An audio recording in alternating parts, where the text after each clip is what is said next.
Hey yo, I just got back from a retie. That's why my hair looks like not shit right now. It looks very fresh, very clean. So, I got some rice. Hold on. Oh, I'm about to bust. Yo, look at this rice. I got some rice and I also got some tacos. I'm gonna do like a little mukbang. Well, I talk about the time I got stood up. I'm about to cut. Daisy, yo, big ass. Oh my lord. Oh, I'm gonna bust. Sorry. Let me try the rice first. I know these tacos are gonna be good because I've had them like a billion times from this food truck. Let me try the rice first.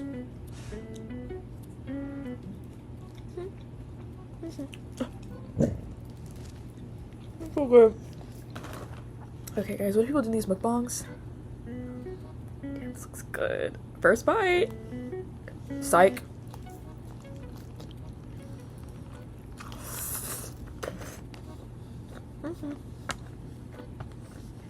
Anyways, here's the story time how I got stood up while I deep throat these tacos. So we're gonna call this guy Kyle. He looks like he's gonna be Kyle, to be honest. He was giving a lot of frat boy energy. I thought he was cute though. He's not my usual type, but I thought he was cute. So I was like, okay, cool. Y'all already know where I probably met this nigga. Tinder. Yeah.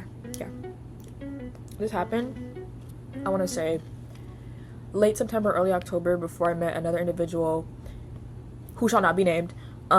This was before that, and before I deleted all my apps and stuff. So I was just like talking to niggas for shits and gigs. I think I was talking to like 3 dudes.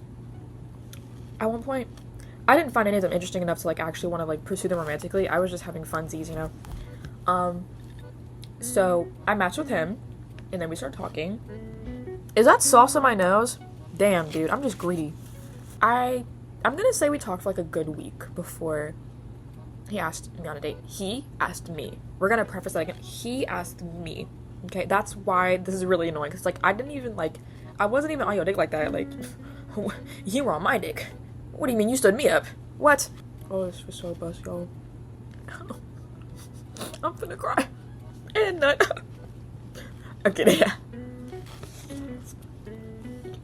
As I said, you know, he wasn't my usual type because he was kind of giving like frat boy energy, but I thought he was cute. And he was actually quite sweet, you know, really nice, very attentive. I like that. I mean, that's the bare minimum, but I like that. And what I mean by that is, like, he would be at work. He was very busy. Like, he would work, like, long-ass shifts. I don't know where he worked. Like, he was very busy, and he still, like, took the time out of his day to, like, text me and stuff. Like, he would, like, text me while I was at work, like, send little pictures of him while I was at work, and I was like, cute. I like that. So that was nice. And then, like I said, he asked me on the date, and because he just like moved here, he didn't really know where to go, so I suggested Barnes & Noble. So I picked Barnes & Noble for like 2 reasons. The first reason being is that the one where I went to has a Starbucks and like a little obviously seating. Why does my computer do this? Go. Anyways, a little seating area. That's why I thought it would be like a good spot for like a first date, because you could just sit and chit chat. It's casual, it's not nerve-wracking or anything, so that's why I chose for the first reason. And then the second reason is in case I got stood up, and that's exactly what happened. So this is my mentality, right? I'm thinking, okay, if he doesn't show up before me, I'm just gonna walk around and browse so it doesn't look like I'm waiting for anyone, which I would have inevitably been doing. I would have been waiting for him, because let's say like this is a restaurant. Let's say this is a restaurant. If I come in first, I'm gonna be like, oh, there's gonna be like another person coming.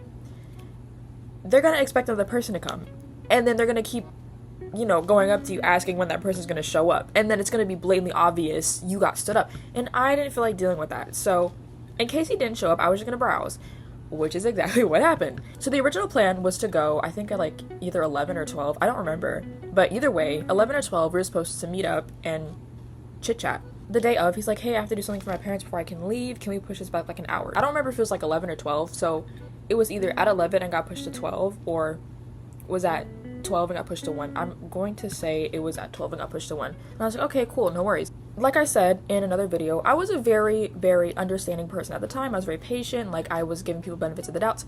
No more. So I was like, okay, yeah, cool, that's fine.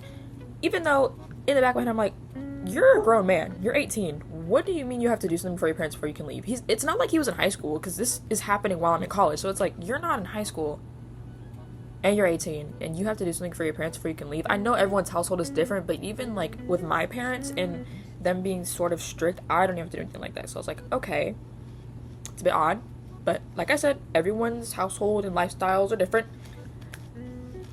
I should have known.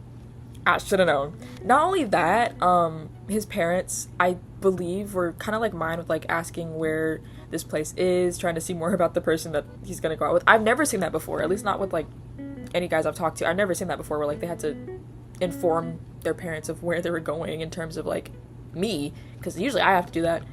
So I was like, oh, okay, cool. So we're gonna hypothetically say this is supposed to be at 1. So I get there at the hypothetical time of 1 and he's not there. And I'm like, okay, that's fine. Usually people don't show up on the dot. I usually do because I'm a very early person and I hate being late to stuff.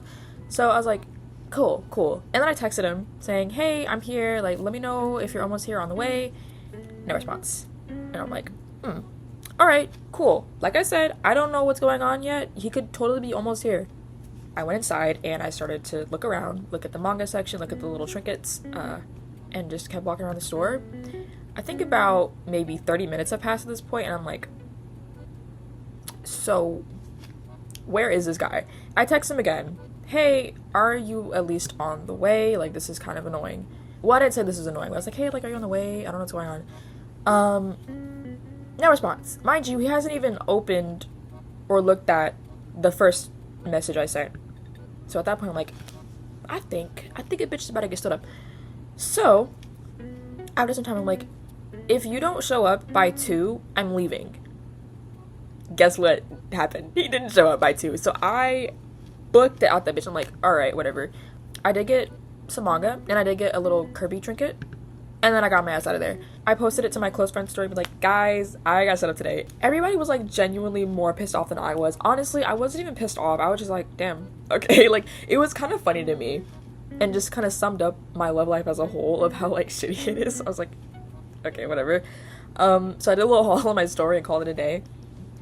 And then I go to Instagram and I see that like my following and follower count dropped by 1, and I'm like, that's odd.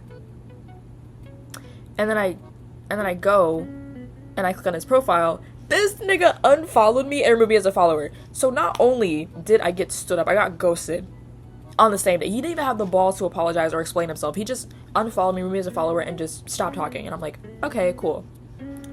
You're a bitch. And then I got this inkling to go check his following. And I did that because I like to go through following to see who they're following, what's going on. And I see that he follows the orange man that runs this country. And I was like, interesting. And then I went through there a little bit more and I'm like, oh, so you're conservative. Guys, I never said what race he was for a reason. So that way y'all could kind of understand why I was like, the guy is Mexican. So now you guys understand why I was like, excuse me? You support this guy who does not like you and doesn't like me either. He doesn't like us. He does not like our people. Why would you? Yeah. And then more started to click and I'm like, okay, if he told his parents about me, maybe they stopped him from going on the date because I'm black. I don't know. I've had some shit happen like that before. Well, not like that, but like my second ex's mom was racist, so it's like I'm thinking this is one of the same situations, or he's just a bitch, or both. I don't know, but I was like, yeah, no, this makes a lot of sense. And then at that point, I just decided I dodged a bullet and called it a day and just didn't give a shit. So yeah, hope y'all enjoyed that little story time / little mukbang. Honestly, I cannot eat and talk at the same time. It's really hard.